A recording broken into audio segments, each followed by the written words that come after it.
Hello everybody, and welcome back to the Anarchist audio library. Today we will be reading Ur-Fascism, written by Umberto Eco, June 22nd, 1995. We will be reading it February 2025, 30 years later. In 1942, at the age of 10, I received the first provincial award of Ludi Juveniles, a voluntary compulsory competition for young Italian fascists. That is, for every young Italian. I elaborated with rhetorical skill on the subject, quote, "Should we die for the glory of Mussolini and the immortal destiny of Italy?" Unquote. My answer was positive. I was a smart boy. I spent 2 of my early years among the SS, fascists, Republicans, and partisans shooting at one another, and I learned how to dodge bullets. It was good exercise. In April 1945, the partisans took over in Milan. 2 days later, they arrived in the small town where I was living at the time. It was a moment of joy. The main square was crowded with people singing and waving flags, calling in loud voices for Mimo, the partisan leader of that area. A former maresciallo of the Carabinieri, Mimo joined the supporters of General Badoglio, Mussolini's successor, and lost a leg during one of the first clashes with Mussolini's remaining forces. Mimo showed up on the balcony of the city hall, pale, leaning on his crutch, and with one hand tried to calm the crowd. I was waiting for his speech because my whole childhood had been marked by the great historic speeches of Mussolini, whose most significant passages we memorized in school. Silence. Mimo spoke in a hoarse voice, barely audible. He said, quote, "Citizens, friends, after so many painful sacrifices, here we are. Glory to those who have fallen for freedom," unquote. And that was it. He went back inside. The crowd yelled. The partisans raised their guns and fired festive volleys. We kids hurried to pick up the shells, precious items, but I had also learned that freedom of speech means freedom from rhetoric. A few days later, I saw the first American soldiers. They were African Americans. The first Yankee I met was a black man, Joseph, who introduced me to the marvels of Dick Tracy and Lil Abner. His comic books were brightly colored and smelled good. One of the officers, Major or Captain Muddy, was a guest in the villa of a family whose 2 daughters were my schoolmates. I met him in their garden where some ladies surrounding Captain Muddy talked in tentative French. Captain Muddy knew some French too. My first image of American liberators was thus, after so many pale faces and black shirts, that of a cultivated black man in a yellow-green uniform saying, "Oui, merci beaucoup, mesdames, moi aussi j'aime le champagne." Unfortunately, there was no champagne, but Captain Muddy gave me my first piece of Wrigley's spearmint, and I started chewing all day long. At night, I put my wad in a water glass so it'd be fresh for the next day. In May, we heard that the war was over. Peace gave me a curious sensation. I'd been told that permanent warfare was the normal condition for a young Italian. In the following months, I discovered that the resistance was not only a local phenomenon, but a European one. I learned new, exciting words like Jésus, Maquis, Armée Secrète, Haute Capelle, Warsaw Ghetto. I saw the first photographs of the Holocaust, thus understanding the meaning before knowing the word. I realized what we were liberated from. In my country today, there are people who are wondering if the resistance had a real military impact on the course of the war. For my generation, this question is irrelevant. We immediately understood the moral and psychological meaning of the resistance. For us, it was a point of pride to know that we Europeans did not wait passively for liberation.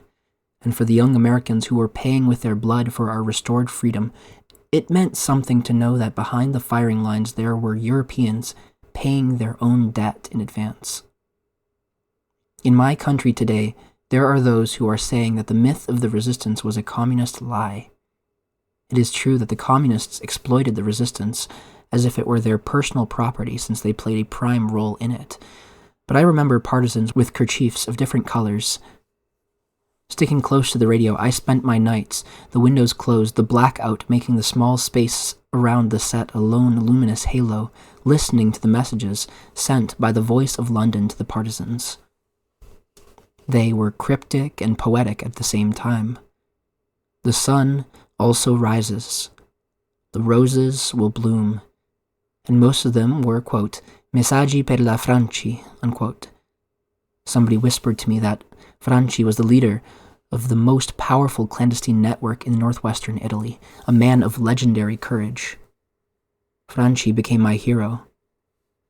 Franci, whose real name was Edgardo Sogno, was a monarchist, so strongly anti-communist that after the war he joined very right-wing groups and was charged with collaborating in a project for a reactionary coup d'etat. Who cares? Sogno still remains the dream hero of my childhood. Liberation was a common deed for people of different colors. In my country today, there are some who say that the War of Liberation was a tragic period of division, and that all we need is national reconciliation. The memory of those terrible years should be repressed, refoulé, verdrängt. But Verdrängung causes necrosis. If reconciliation means compassion and respect for all those who fought their own war in good faith, to forgive does not mean to forget. I can even admit that Eichmann sincerely believed in his mission, but I cannot say, quote, okay, come back and do it again, unquote. We are here to remember what happened and solemnly say that, quote unquote, they must not do it again. But who are they? If we still think of the totalitarian governments that ruled Europe before the Second World War, we can easily say that it would be difficult for them to reappear in the same form in different historical circumstances. If Mussolini's fascism was based upon the idea of a charismatic ruler, on corporatism, on the utopia of the imperial fate of Rome, on an imperialistic will to conquer new territories, on an exacerbated nationalism, on the ideal of an entire nation regimented in black shirts, on the rejection of parliamentary democracy, on anti-Semitism, then I have no difficulty in acknowledging that today the Italian Alleanza Nazionale, born from the post-war fascist party MSI, and certainly a right-wing party, has by now very little to do with the old fascism. In the same vein, even though I am much concerned about the various Nazi-like movements that have arisen here and there in Europe, including Russia, I do not think that Nazism in its original form is about to reappear as a nationwide movement. Nevertheless, even though political regimes can be overthrown and ideologies can be criticized and disowned, behind a regime and its ideology there is always a way of thinking and feeling, a group of cultural habits, of obscure instincts and unfathomable drives. Is there still another ghost stalking Europe? Not to speak of other parts of the world. Ionesco once said that, quote, only words count and the rest is mere chattering. Linguistic habits are frequently important symptoms of underlying feelings. Thus, it is worth asking why not only the resistance but the Second World War was generally defined throughout the world as a struggle against fascism. If you reread Hemingway's For Whom the Bell Tolls, you will discover that Robert Jordan identifies his enemies with fascists, even when he thinks of the Spanish phalangists, and for FDR, quote, the victory of the American people and their allies will be a victory against fascism and the dead hand of despotism it represents, unquote. During World War II, the Americans who took part in the Spanish War were called, quote, premature anti-fascists, unquote, meaning that fighting against Hitler in the 40s was a moral duty for every good American, but fighting against Franco too early in the 30s smelled sour because it was mainly done by communists and other leftists. Why was an expression like fascist pig used by American radicals 30 years later to refer to a cop who did not approve of their smoking habits? Why didn't they say Kagulard pig, phalangist pig, Ustache pig, Quisling pig, Nazi pig? Mein Kampf is a manifesto of a complete political program. Nazism had a theory of racism and of the Aryan chosen people, a precise notion of degenerate art, Entartete, Kunst, a philosophy of the will to power and of the Übermensch. Nazism was decidedly anti-Christian and neo-pagan, while Stalin's Diamat, the official version of Soviet Marxism, was blatantly materialistic and atheistic. If by totalitarianism one means a regime that subordinates every act of the individual to the state and to its ideology, then both Nazism and Stalinism were true totalitarian regimes.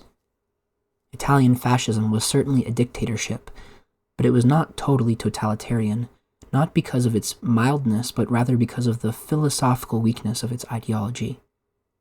Contrary to common opinion, fascism in Italy had no special philosophy. The article on fascism signed by Mussolini in the Treccani Encyclopedia was written or basically inspired by Giovanni Gentile, but it reflected a late Hegelian notion of the absolute and ethical state, which was never fully realized by Mussolini. Mussolini did not have any philosophy, he had only rhetoric. He was a militant atheist at the beginning and later signed the convention with the church and welcomed the bishops who blessed the fascist penance. In his early anti-clerical years, according to a likely legend, he once asked God, in order to prove his existence, to strike him down on the spot. Later, Mussolini always cited the name of God in his speeches and did not mind being called the man of providence.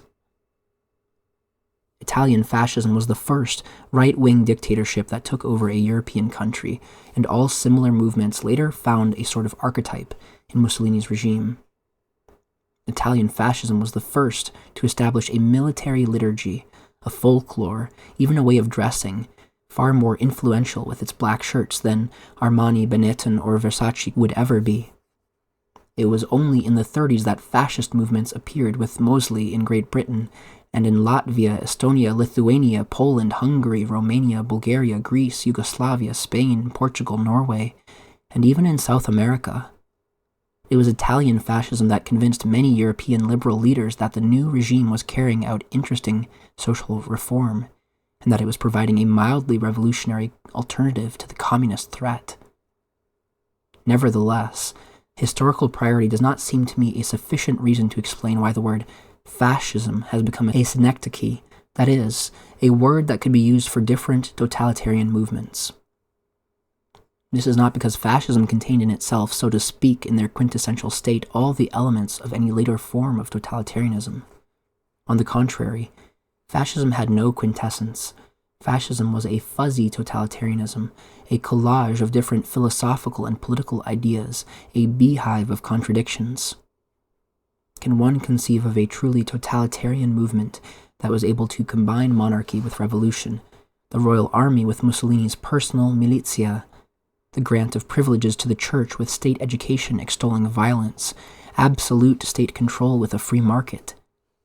The fascist party was born boasting that it brought a revolutionary new order, but it was financed by the most conservative among the landowners who expected from it a counter-revolution. At its beginning, fascism was republican, yet it survived for 20 years proclaiming its loyalty to the royal family, while the Duce, the unchallenged Maximal leader, was arm in arm with the king, to whom he also offered the title of emperor.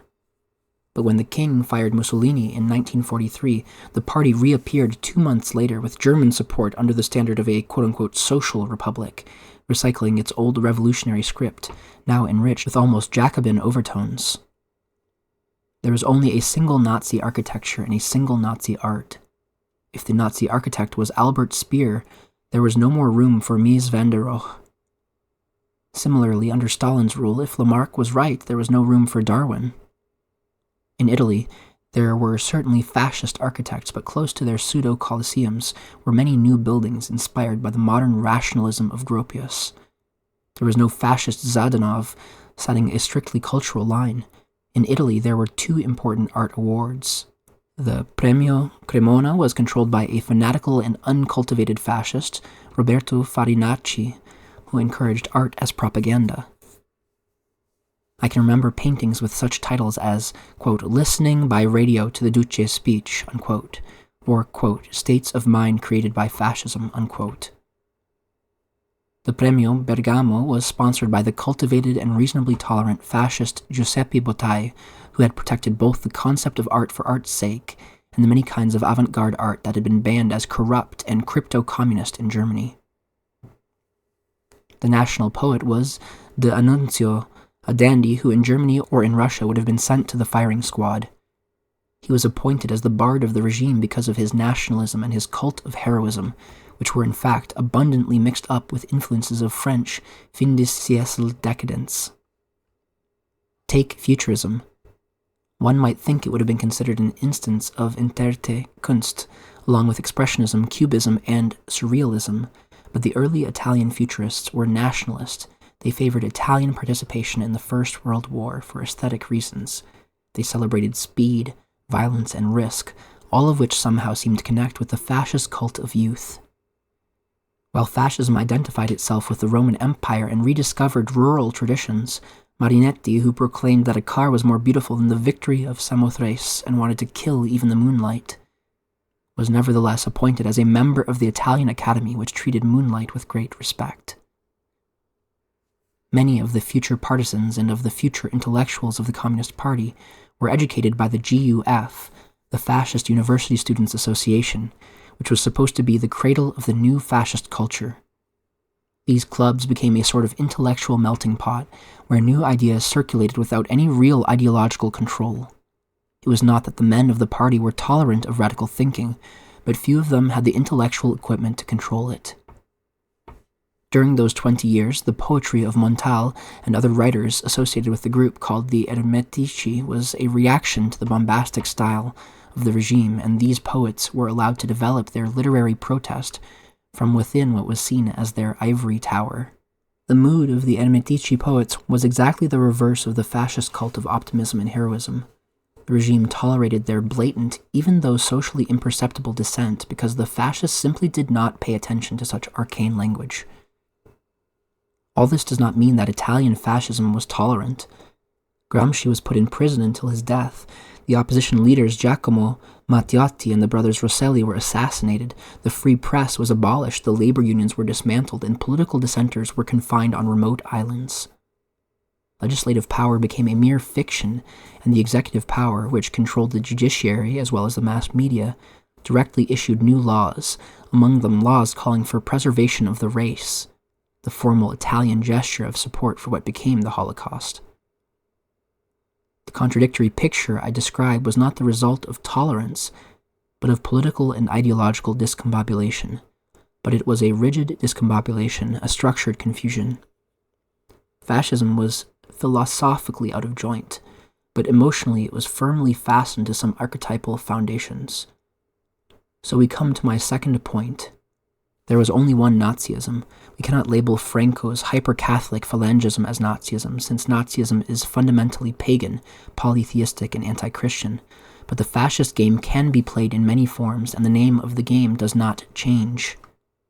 The notion of fascism is not unlike Wittgenstein's notion of a game. A game can be either competitive or not. It can require some special skill or none. It can or cannot involve money. Games are different activities that display only some, quote-unquote, family resemblance, as Wittgenstein put it. Consider the following sequence. 1. ABC. 2. BCD. 3. CDE. 4. DEF. Suppose there is a series of political groups in which Group 1 is characterized by the features ABC, Group 2 by the features BCD, and so on. Group 2 is similar to Group 1 since they have two features in common. For the same reasons, 3 is similar to 2, and 4 is similar to 3. Notice that 3 is also similar to 1. They have in common the feature C. The most curious case is presented by 4, obviously, similar to 3 and 2, but with no feature in common with 1. However, owing to the uninterrupted series of decreasing similarities between 1 and 4, there remains, by a sort of illusory transitivity, a family resemblance between 4 and 1. Fascism becomes an all-purpose term because one can eliminate from a fascist regime one or more features and it will still be recognizable as fascist. Take away imperialism from fascism and you still have Franco and Salazar. Take away colonialism and you still have the Balkan fascism of the Ustashis. Add to the Italian fascism a radical anti-capitalism, which never much fascinated Mussolini, and you have Ezra Pound. Add a cult of Celtic mythology and the Grail mysticism, completely alien to official fascism, and you have one of the most respected fascist gurus, Julius Evola, But in spite of this fuzziness, I think it is possible to outline a list of features that are typical of what I would like to call Ur-Fascism, or eternal fascism. These features cannot be organized into a system. Many of them contradict each other and are also typical of other kinds of despotism or fanaticism. But it is enough that one of them be present to allow fascism to coagulate around it. 1. The first feature of Ur-Fascism is the cult of tradition. Traditionalism is, of course, much older than fascism. Not only was it typical of counter-revolutionary Catholic thought after the French Revolution, but it was born in the late Hellenistic era as a reaction to classical Greek rationalism. In the Mediterranean basin, people of different religions, most of them indulgently accepted by the Roman pantheon, started dreaming of a revelation received at the dawn of human history. This revelation, according to the traditionalist mystique, had remained for a long time concealed under the veil of forgotten languages. In Egyptian hieroglyphs, in the Celtic runes, in the scrolls of the little-known religions of Asia. This new culture had to be syncretistic. Syncretism is not only, as the dictionary says, quote, the combination of different forms of belief or practice, unquote. Such a combination must tolerate contradictions. Each of the original messages contains a sliver of wisdom, and whenever they seem to say different or incompatible things, it is only because they are all alluding, allegorically, to the same primeval truth. As a consequence, there can be no advancement of learning. Truth has already been spelled out once and for all, and we can only keep interpreting its obscure message. One has only to look at the syllabus of every fascist movement to find the major traditionalist thinkers. The Nazi gnosis was nourished by traditionalist, syncretistic, occult elements. The most influential theoretical source of the theories of the new Italian right, Julius Evola, merged the Holy Grail with the protocols of the Elders of Zion, alchemy with the Holy Roman and Germanic Empire. The very fact that the Italian right, in order to show its open-mindedness, recently broadened its syllabus to include works by de Maistre, Guénon, and Gramsci is a blatant proof of syncretism. If you browse in the shelves that in American bookstores are labeled as New Age, you can find there even St. Augustine, who, as far as I know, was not a fascist, but combining St. Augustine and Stonehenge, that is a symptom of Ur-Fascism. 2. Traditionalism implies the rejection of modernism. Both fascists and Nazis worshipped technology, while traditionalist thinkers usually reject it as a negation of traditional spiritual values. However, even though Nazism was proud of its industrial achievements, its praise of modernism was only the surface of an ideology based upon blood and earth, Blut und Boden. The rejection of the modern world was disguised as a rebuttal of the capitalistic way of life, but it mainly concerned the rejection of the spirit of 1789, and of 1776, of course. The Enlightenment, the Age of Reason, is seen as the beginning of modern depravity. In this sense, Ur-Fascism can be defined as irrationalism. 3. Irrationalism also depends on the cult of action for action's sake. Action being beautiful in itself, it must be taken before or without any previous reflection. Thinking is a form of emasculation. Therefore, culture is suspect insofar as it is identified with critical attitudes. Distrust of the intellectual world has always been a symptom of Ur-Fascism. From Goering's alleged statement, quote, "When I hear talk of culture, I reach for my gun," unquote, to the frequent use of such expressions as, quote-unquote, degenerate intellectuals, quote-unquote, eggheads, quote-unquote, effete snobs, or, quote, universities are a nest of Reds, unquote. The official fascist intellectuals were mainly engaged in attacking modern culture and the liberal intelligentsia for having betrayed traditional values. 4. No syncretistic faith can withstand analytical criticism. The critical spirit makes distinctions, and to distinguish is a sign of modernism. In modern culture, the scientific community praises disagreement as a way to improve knowledge. For Ur-Fascism, disagreement is treason. 5. Besides, disagreement is a sign of diversity. Ur-Fascism grows up and seeks for consensus by exploiting and exacerbating the natural fear of difference. The first appeal of a fascist or prematurely fascist movement is an appeal against the intruders. Thus, Ur-Fascism is racist by definition. 6. Ur-Fascism derives from individual or social frustration.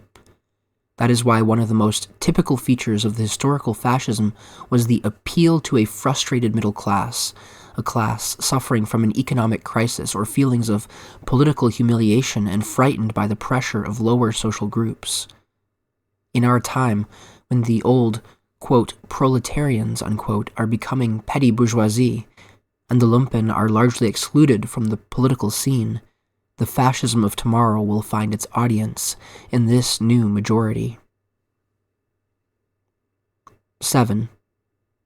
To people who feel deprived of a clear social identity, Ur-Fascism says that their only privilege is the most common one, to be born in the same country.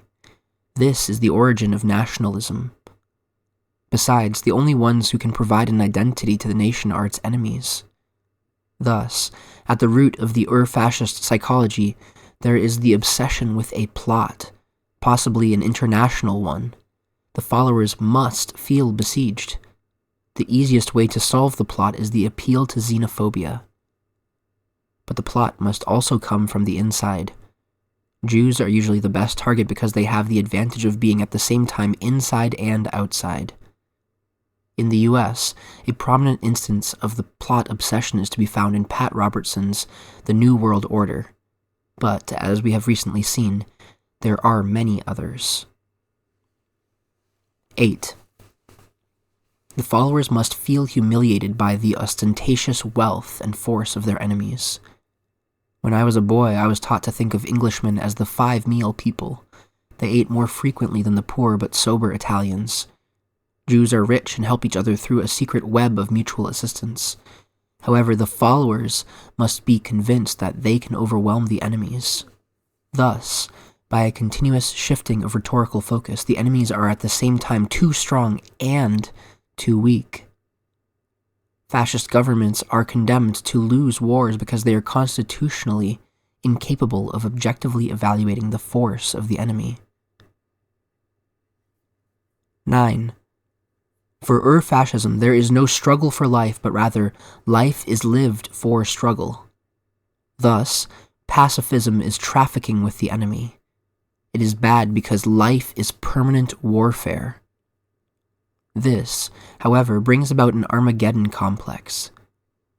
Since enemies have to be defeated, there must be a final battle, after which the movement will have control of the world.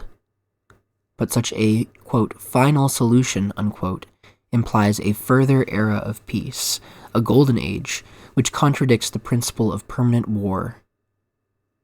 No fascist leader has ever succeeded in solving this predicament. 10. Elitism is a typical aspect of any reactionary ideology insofar as it is fundamentally aristocratic, and aristocratic and militaristic elitism cruelly implies contempt for the weak.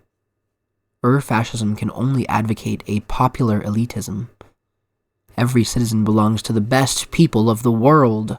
The members of the party are the best among the citizens. Every citizen can or ought to become a member of the party. But there cannot be patricians without plebeians. In fact, the leader, knowing that his power was not delegated to him democratically but was conquered by force, also knows that his force is based upon the weakness of the masses. They are so weak as to need and deserve a ruler. Since the group is hierarchically organized, according to a military model, every subordinate leader despises his own underlings, and each of them despises his inferiors. This reinforces the sense of mass elitism. 11. In such a perspective, everybody is educated to become a hero. In every mythology, the hero is an exceptional being, but in Ur-Fascist ideology, heroism is the norm. This cult of heroism is strictly linked with the cult of death. It is not by chance that a motto of the Phalangists was Viva la muerte. In English, it should be translated as Long live death. In non-fascist societies, the lay public is told that death is unpleasant but must be faced with dignity. Believers are told that it is the painful way to reach a supernatural happiness. By contrast, the Ur-Fascist hero craves heroic death, advertised as the best reward for a heroic life. The Ur-Fascist hero is impatient to die. In his impatience, he more frequently sends other people to death. 12. Since both permanent war and heroism are difficult games to play, the Ur-Fascist transfers his will to power to sexual matters. This is the origin of machismo, which implies both disdain for women and intolerance and condemnation of non-standard sexual habits, from chastity to homosexuality. Since even sex is a difficult game to play, the Ur-Fascist hero tends to play with weapons. Doing so becomes an ersatz phallic exercise. 13. Ur-Fascism is based upon a selective populism, a qualitative populism, one might say. In a democracy, the citizens have individual rights, but the citizens in their entirety have a political impact only from a quantitative point of view. One follows the decisions of the majority. For Ur-Fascism, however, individuals as individuals have no rights, and the people is conceived as a quality, a monolithic entity expressing the common will. Since no large quantity of human beings can have a common will, the leader pretends to be their interpreter. Having lost their power of delegation, citizens do not act, they are only called on to play the role of the people. Thus, the people is only a theatrical fiction. To have a good instance of qualitative populism, we no longer need the Piazza Venezia in Rome or the Nuremberg Stadium. There is in our future a TV or internet populism in which the emotional response of a selected group of citizens can be presented and accepted as the voice of the people. Because of its qualitative populism, Ur-Fascism must be against quote-unquote rotten parliamentary governments. One of the first sentences uttered by Mussolini in the Italian parliament was, quote, "I could have transformed this deaf and gloomy place into a bivouac for my maniples," unquote. Maniples being a subdivision of the traditional Roman legion. As a matter of fact, he immediately found better housing for his maniples, but a little later he liquidated the parliament. Wherever a politician casts doubt on the legitimacy of a parliament because it no longer represents the voice of the people, we can smell Ur-Fascism. 14. Ur-Fascism speaks Newspeak. Newspeak was invented by Orwell in 1984 as the official language of Ingsoc, English socialism, but elements of Ur-Fascism are common to different forms of dictatorship. All the Nazi or fascist schoolbooks made use of an impoverished vocabulary and an elementary syntax in order to limit the instruments for complex and critical reasoning. But we must be ready to identify other kinds of newspeak, even if they take the apparently innocent form of a popular talk show. On the morning of July 27th, 1943, I was told that, according to radio reports, fascism had collapsed and Mussolini was under arrest. When my mother sent me out to buy the newspaper, I saw that the papers at the nearest newsstand had different titles.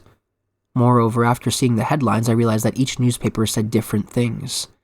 I bought one of them, blindly, and read a message on the first page, signed by 5 or 6 political parties, among them the Democrazia Cristiana, the Communist Party, the Socialist Party, the Partito di Azione, and the Liberal Party.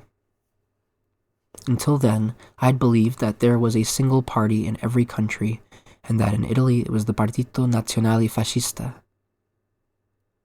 Now I was discovering that in my country, several parties could exist at the same time. Since I was a clever boy, I immediately realized that so many parties could not have been born overnight, and they must have existed for some time as clandestine organizations. The message on the front celebrated the end of the dictatorship and the return of freedom. Freedom of speech, freedom of press, of political association. These words, quote-unquote freedom, quote-unquote dictatorship, quote-unquote liberty, I now read them for the first time in my life. I was reborn as a free Western man by virtue of these new words. We must keep alert so that the sense of these words will not be forgotten again. Ur-Fascism is still around us, sometimes in plain clothes. It would be so much easier for us if there appeared on the world scene somebody saying, quote, I want to reopen Auschwitz, I want the black shirts to parade again in the Italian squares, unquote. Life is not that simple. Ur-Fascism can come back under the most innocent of disguises.